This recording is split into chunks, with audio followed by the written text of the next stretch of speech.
কোনো দলের স্বার্থ রক্ষা করা অন্তর্বর্তী সরকারের কাজ নয়, বরং নোট অফ ডিসেন্টের মাধ্যমে ঐকমত্যে পৌঁছানোই সভ্য গণতান্ত্রিক পথ বলে মনে করেন বিএনপির ভারপ্রাপ্ত চেয়ারম্যান তারেক রহমান। রাজধানীতে হিন্দু প্রতিনিধি সভায় তিনি বলেছেন, দেশ অস্থিতিশীল হলে ফ্যাসিবাদী অপশক্তির ফিরে আসার সুযোগ তৈরি হবে। মতুয়া বহুজন সমাজ ঐক্য জোটের উদ্যোগে হিন্দু প্রতিনিধি সম্মেলন রাজধানীর কৃষিবিদ ইনস্টিটিউশনে। দেশের নানা প্রান্ত থেকে হিন্দু সংগঠন ও মঠ মন্দিরের নেতারা উপস্থিত হন এই অনুষ্ঠানে। তুলে ধরেন নিজেদের প্রাপ্তি, হতাশা আর রাজনৈতিক ভাবনার কথা। হিন্দু সম্প্রদায় কারো ব্যক্তিগত ভোট ব্যাংক নয়, হিন্দু সম্প্রদায় যে কোনো দিকে মুখ করতে পারে। আমরা এই দুই সৈনিকরা একত্র হয়ে এই জাতীয়তাবাদী চেতনায় আমরা তাদের হাত ধরতে চাই। নতুন বাংলাদেশ গড়তে এলো জুলফিকার স্টিল। জুলফিকার স্টিল, ইস্পাত দৃঢ় অঙ্গীকার। প্রধান অতিথির বক্তব্যে বিএনপির ভারপ্রাপ্ত চেয়ারম্যান বলেন, কোন নির্দিষ্ট ধর্ম, ব্যক্তি বা গোষ্ঠীর দেশ নয় বাংলাদেশ। একমাত্র আইনের শাসন, ন্যায় বিচারী দেশের প্রত্যেকটা নাগরিকের নিরাপত্তা নিশ্চিত করতে পারে। আসছে নির্বাচন ও সংস্কার প্রক্রিয়া প্রসঙ্গে তারেক রহমান বলেন, 5 আগস্টের পর দেশ গড়ার যে সুযোগ তৈরি হয়েছে, ফ্যাসিবাদ বিরোধী শক্তির কারো কারো ভূমিকায় তা নষ্ট হতে পারে।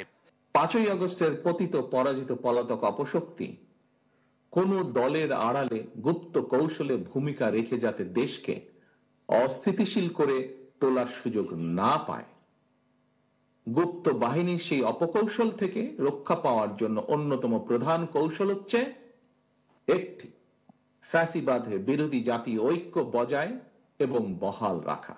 কারো দলীয় স্বার্থ বাস্তবায়ন অন্তর্বর্তী সরকারের কাজ নয় বলেও মন্তব্য করেন তিনি।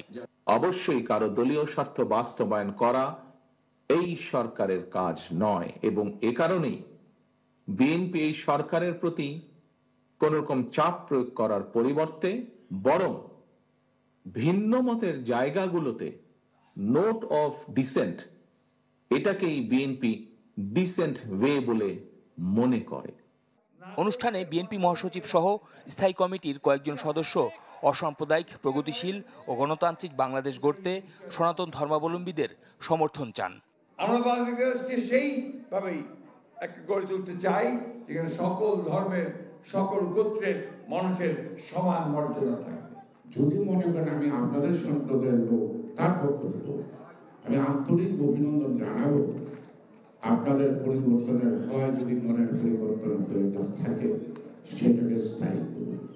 সম্মেলনে বিএনপি মহাসচিবের হাতে ধানের শীষ তুলে দেন মতুয়া বহুজন সমাজ ঐক্য জোটের নেতারা। শফিকুল ইসলাম সবুজ, চ্যানেল 24, ঢাকা।